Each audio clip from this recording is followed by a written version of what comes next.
Nice, we have question 28 says, what must be added to 2y squared plus 7y to make it a perfect square?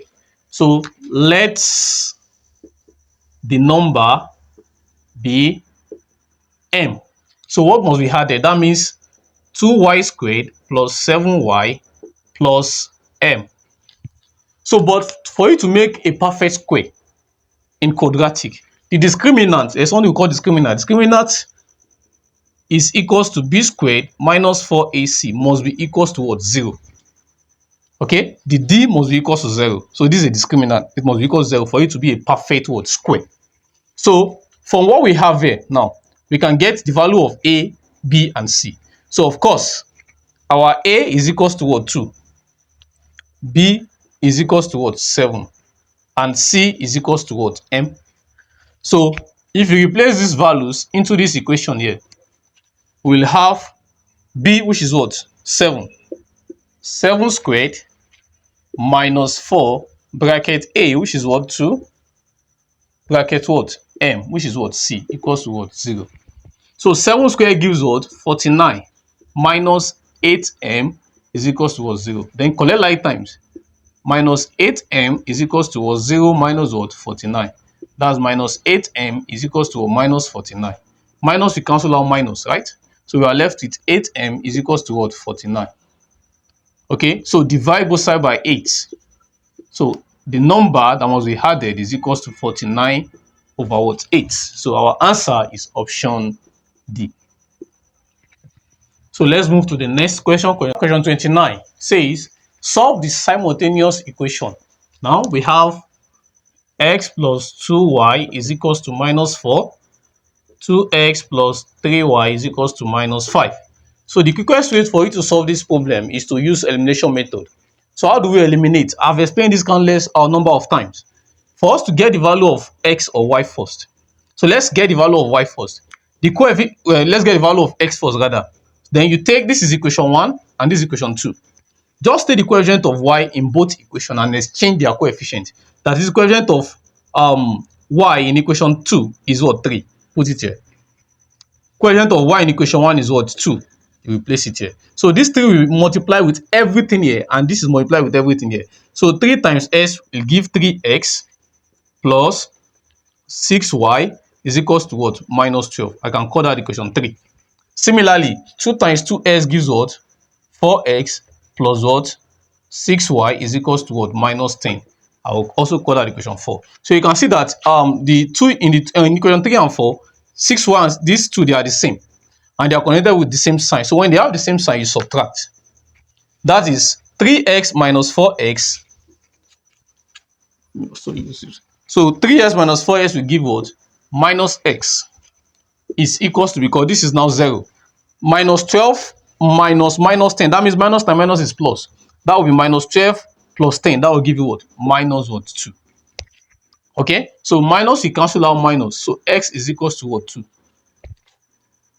You are good? This is not, can't be the answer because it's equals to minus 2 here. This and this can be the answer. This also can be the answer. So the answer is in between E and C. So let's solve further.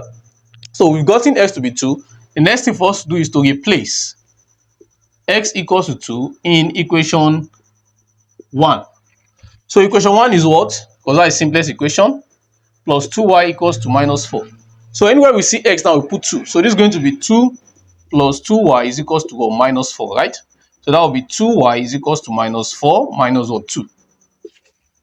So from here we have 2y equals to minus 6.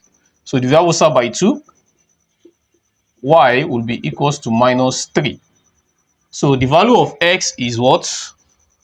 The value of x from this question now, let me just put it here.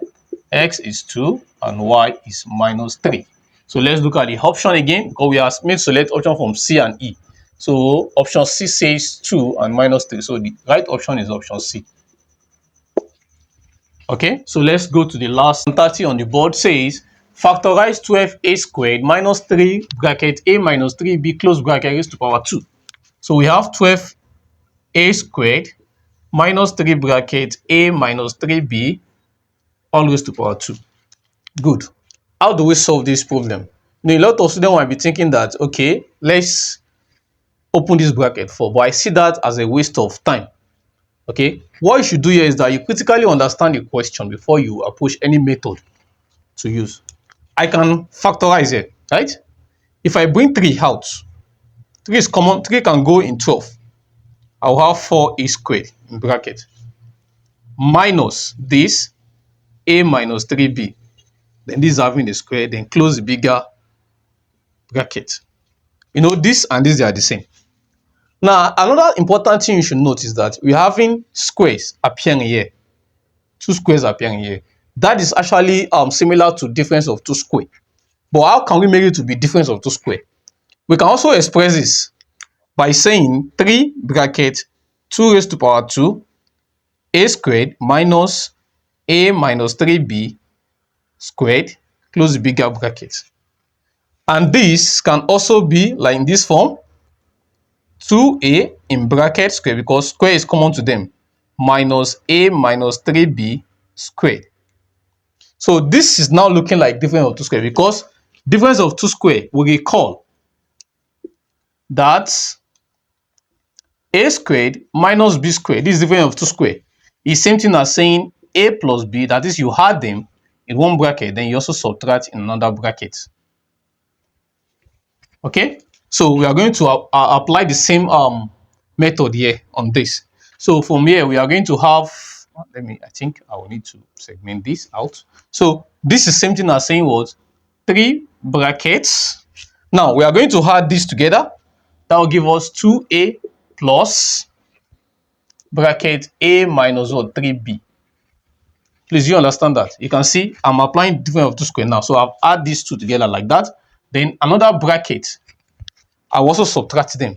So I will have 2a minus bracket a minus 3b, close the bracket, then close the bigger bracket. Okay, so after that, I will have 3 bracket 2a plus a minus 3b. I open this bracket, then this is going to give us what? This is 1. Then this is going to give us what? 2a minus what? A plus what? 3b. Then close the bigger bracket as well. Okay, so from here we have 3 bracket what? 3a minus what? 3b bracket. Then we have what? We have a plus what? 3b. Close the bigger bracket. That's what we have. Please, are we following? So you can see 3 is also common to this. I can bring this 3 out. So I will have 3, multiply the 3 outside. Then bracket what? A minus b inside this bracket. Then I'll have a plus 3b here. Then close the bigger bracket. So we multiply this, you have 9 now, bracket a minus b and what? A plus what? 3b as our final answer. So we have been able to factorize that expression. So our answer should be 9 bracket a minus b, 9 bracket a minus b, and a plus 3b. Irrespective of whatever if they change this one, this can be here, this can be here. So let's just critically look at our option. We have a plus 3b, which is what we have here, and we have a minus b, and we also have 9. So our answer is option A. So that will mark the end of today's class. So I want you guys to please, if you are here to subscribe to this channel, kindly hit the subscribe button now, like this video, share this video to your learned colleagues. I'll see you guys in my next video. Bye for now.